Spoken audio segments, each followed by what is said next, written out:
What's up guys, it's Dakota, and this is another discussion video that I talked about in my previous video of my update of what's going on with the channel and everything.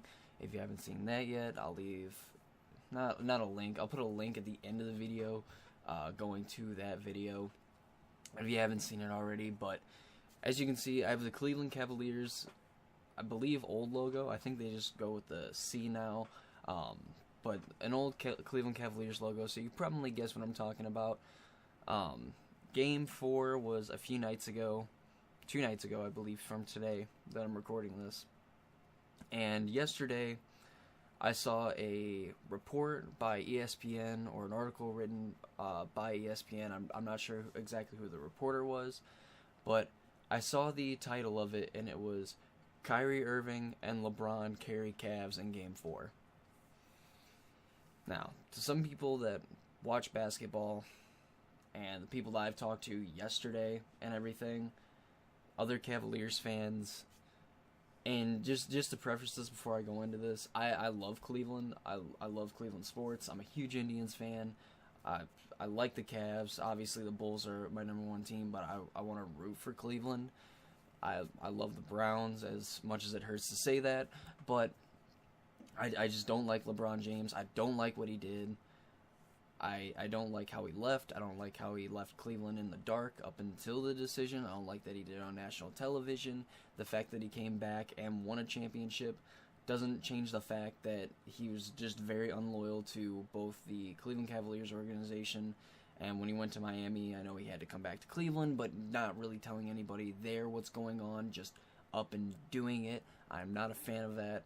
I know to a lot of Cleveland fans it was like Miami got a taste of their own medicine when Cleveland left us to go there, but it's still, I don't like it. I know LeBron James is probably one of the biggest and most favorited athletes next to Steph Curry and Kevin Durant and whatever, but I just don't like the guy. No matter what he does, I'm just not gonna like him. But to actually get into the meat and potatoes of this article, and yes, I did say that, well, not really in the article, and what I have a problem with, anybody that watched the game knows that LeBron James basically fouled himself out of the first half. He got 4 fouls in the first half of the game. I don't remember necessarily how many points he had, but he wasn't playing that well in the first half. And it was literally, the Celtics having their way with Cleveland, Kyrie Irving, and just about anyone else on the team helping keep the game close, not having the Celtics run away with it, because if Kyrie Irving doesn't put up 20-plus points in the first half, Cleveland's down 20-plus at the half, and looks like the Celtics are going to regain home court advantage in the playoffs and make the Cavs at least play 6 games. So, why do I have a problem with this? Well, it's obvious. The article said Kyrie Irving and LeBron James carried Cleveland.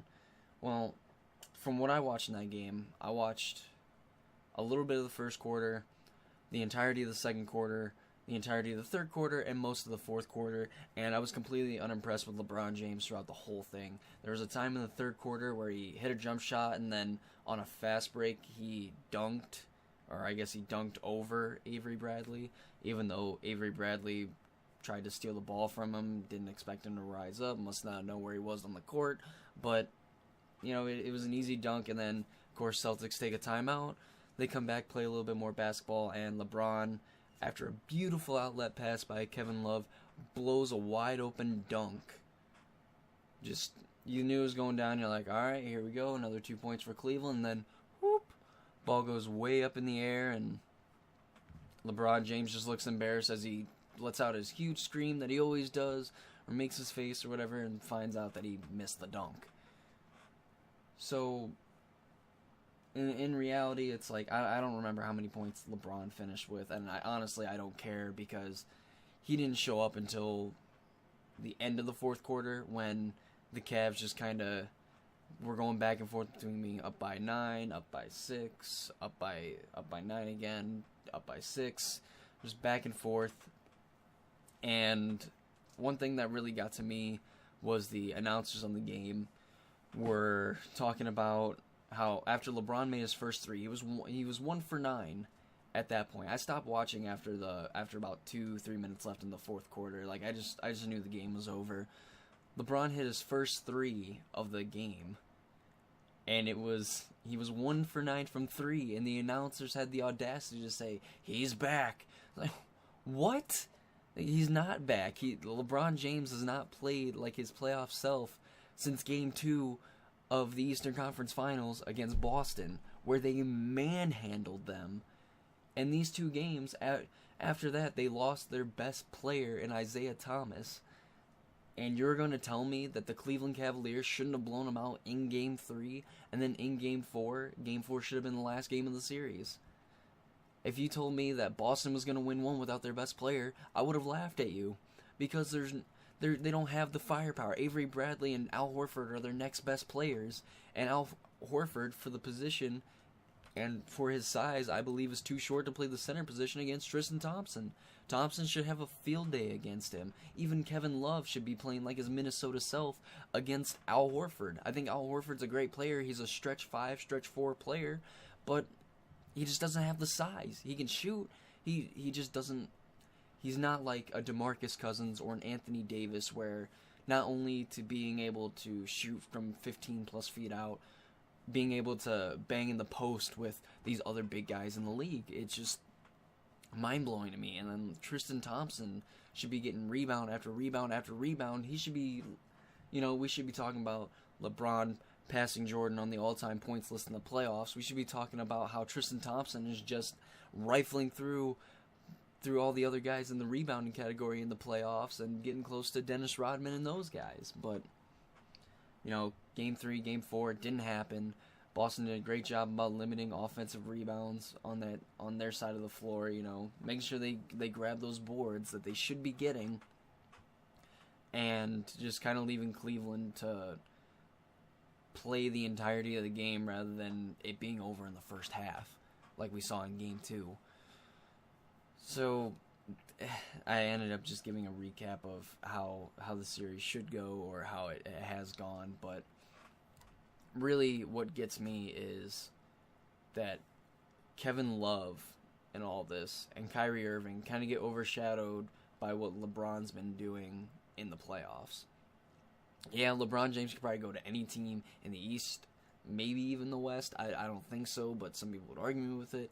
That he could go to any team in the East and just take them to at least the Eastern Conference Finals. I think if he went to the Sixers, he could take Joel Embiid and the other guy, Ben Simmons, Dario Saric, to at least the Eastern Conference Finals. At worst, they'd get to the second round.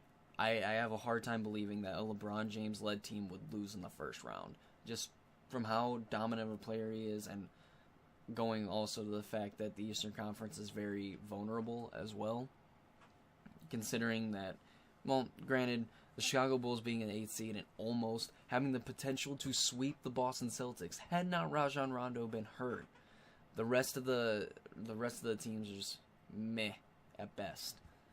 Where if they played in the West, they're not even making the playoffs. I don't even think they win 30 games. Like, maybe one of them wins like 30, 31 games, but aside from that, no. So kind of wrapping this up, where's my problem in all this? Like, other than the fact that LeBron James led the team, of course they're going to say something like that. LeBron James is one of the biggest stories in the playoffs just from how historic of a playoff run he's having. He had 30-plus points up until Game 3 of the Eastern Conference Finals. Why? Why is it such a big deal that they include him in this article? And it's because not only did Kyrie Irving basically single-handedly carry this team until LeBron decided to show up in the fourth quarter, and then in the second half where Kevin Love really turned it on, or into the second quarter, into the second half, like really started to turn it on, the rest of these Cavalier players don't get the recognition they deserve. Kyrie Irving, I honestly think, is the second best player on the Cleveland Cavaliers. If you have Kyrie on his best night, LeBron on his best night, LeBron James beats out Kyrie Irving, but the fact that Kyrie Irving is the closer of the team. He's the best guy in crunch time. I don't care what you say about LeBron. LeBron has a hard enough time making free throws as it is. I don't want him going to the line when the game's on the line. I'd rather have Kevin Love or Darren Williams shooting free throws than LeBron James. But you have Kyrie Irving, who could shoot from anywhere on the floor, and literally anywhere on the floor. And he just doesn't get enough credit. He's playing probably one of his best postseasons this season. Kevin Love probably playing one of his best postseasons as a Cavalier, and it's overshadowed. Even with LeBron having bad games, it's overshadowed by the fact that LeBron had a bad game. We're not talking about, other than game 4, Kyrie Irving put up 42 points, his playoff career high, and we're still talking about LeBron James and his bad games. And it's just mind-blowing to me, because watching the game, I'm like, oh my god, Kyrie Irving puts up 30 points and the Boston Celtics tie up the series. Kevin Love doesn't grab 17 boards. Celtics tie the series. Just all of them played fantastic basketball, other than LeBron James. And of course, when LeBron James comes in and actually decides to show up and score a few baskets and decides to actually make shots and shoot free throws and everything, then we're talking about LeBron James and ignoring what Kyrie Irving did. So that's where I have the problem. Really, I want to make these kind of videos just to spark some kind of discussion about it. So if you think that LeBron James, it was really that big of a deal, where LeBron having a bad game is a bigger deal than Kyrie Irving putting up one of his best playoff performances, and dare I say almost single-handedly. Granted, Kevin Love did help him, but the article really should have been Kyrie Irving and Kevin Love carrying the Cavs through Game 4 when the King didn't show up. So let me know what you guys think. Did LeBron James actually help carry Cleveland to that win, or was it Kyrie Irving and another teammate? I already told you guys, I think it's Kyrie and Kevin Love honestly carried him to that win. But let me know what you guys think. If it was a different player, if LeBron James was actually the player, if you even care about basketball. I don't care. I want to have some kind of discussion. I want to keep you guys in the loop. I have a very big opinion. When I say big opinion, I just can't shut my mouth about this kind of stuff. I give crap to people about it at work. I figure I give crap to other people that root for Cleveland. So really, that's where I'm gonna end this off. Like, what do you guys think? Obviously, I think the Cavs are gonna move on to the finals, and we're gonna get a three-peat, our third matchup all time of Golden State and Cleveland, and we'll just see what happens. Maybe that'll be another video for another day when Cleveland closes out the series, or Boston maybe 3-1 Cleveland. Who knows?